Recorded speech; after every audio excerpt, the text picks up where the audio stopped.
Welcome in, guys, to I do my NFL Week 3 picks, and I was 10-6 on the spread last week. I did a really good job of redeeming myself from that disaster of Week 1. But again, you look at Week 1, it's like you're not gonna get every game right. You kind of trying to guess and trying to give your assumption from preseason. But Week 2, I did a lot better. I got 10 of the games right. 6 I didn't get right, but we're going on to the Thursday game, tonight's game, and it's going to be the Giants versus the 49ers, and the 49ers are at home at Levi Stadium. I'm going to go for the 49ers here, minus the 10.5. Again, this isn't the... Again, I'm not a fan of having Brock Purdy as a quarterback, but you look at it, Danny Dimes versus Brock Purdy, like two guys that you do not want to see on prime time.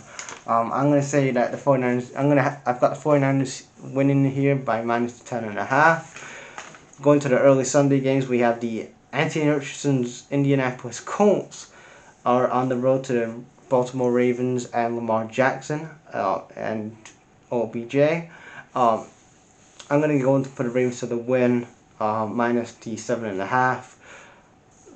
They're coming off a great win from the Bengals last week. I think that they're going to continue this trajectory and again a win. Titans versus the Browns.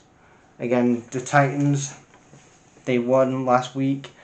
But again, they need to start Will Levis. Stop starting Ryan Tannehill. Stop it. You drafted a young quarterback in the draft. Start playing him. Start fucking playing him. Why the fuck are you not playing Will Levis?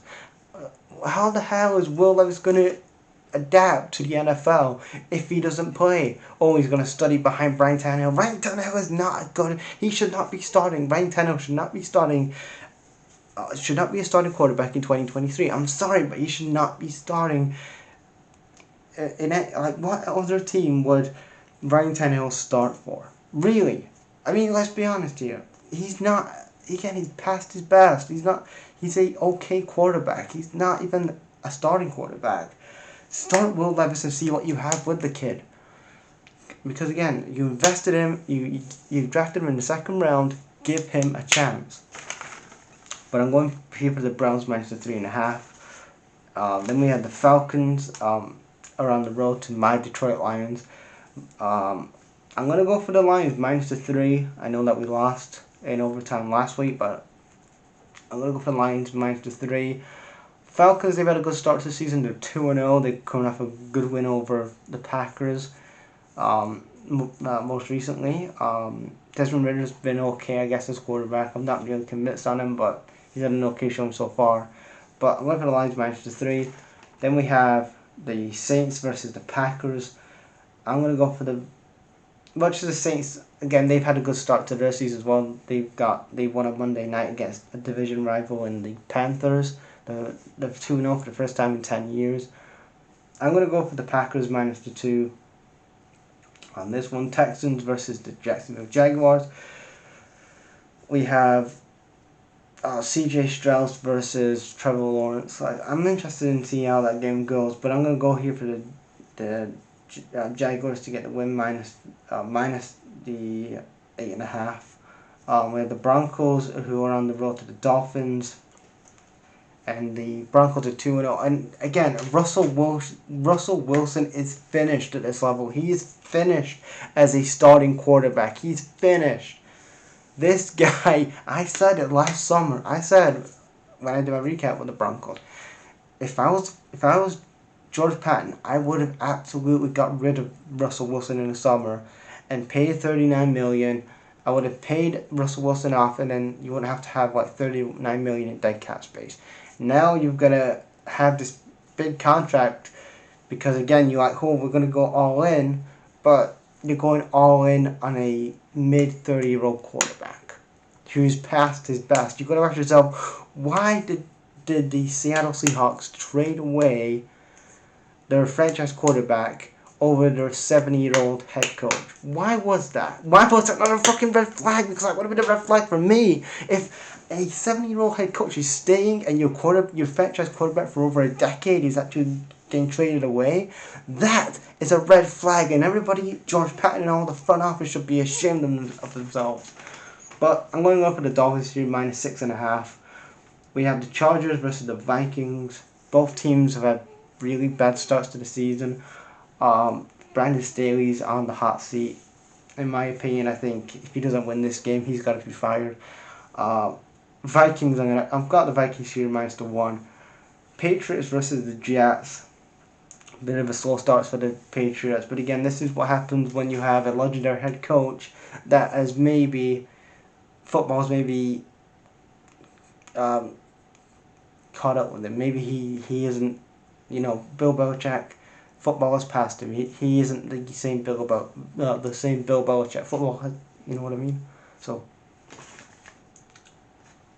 I've gone for the Patriots here minus the 3. I think they're going to get the first win of the year. We have the Bills versus the Commanders. I'm going for the Bills here minus the 6.5. Commanders had a good start to the season, 2-0. Even though that they got Sam Howell as quarterback, I think ultimately the Bills will have too much and they'll get the job done. So I'm going to say the Bills minus 6.5. Going to the late Sunday games, we have the Cowboys versus the Cardinals. Cardinals at this point, I think they're just ready for the tank at this point.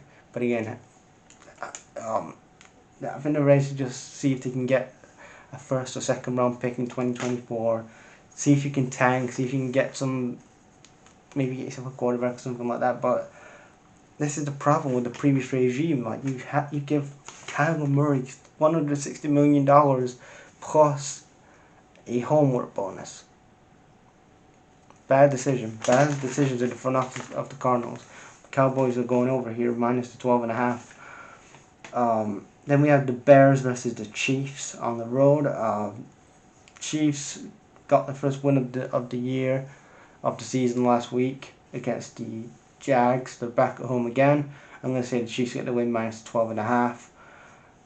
Steelers versus the Raiders. Steelers versus the Raiders. I've gone for the Steelers plus the 3 to get the win. Even though Matt Canada sucks as an offensive coordinator, I think that the Steelers will get the job done. Then we have the Seahawks versus the Panthers. I'm going for the Seahawks. Seahawks get the win plus the 6.5. Minus 6.5 for the Seahawks. And then we have the Monday night games. We have the Eagles versus the Bucks. I'm going to go for the Eagles minus the 5. And then we have the primetime game, the other primetime game Monday night, and it's the Rams versus the Bengals. Bengals are at home for this game. Bengals are 2-0. They need this win. I've gone for the Bengals for the win. I'm going to go back for the Bengals for Monday night minus the 3. And they're my NFL picks like I do every week. I'll put them in the description box, and you can tell me your picks in the description, in the comments, and tell me tell me your picks, guys.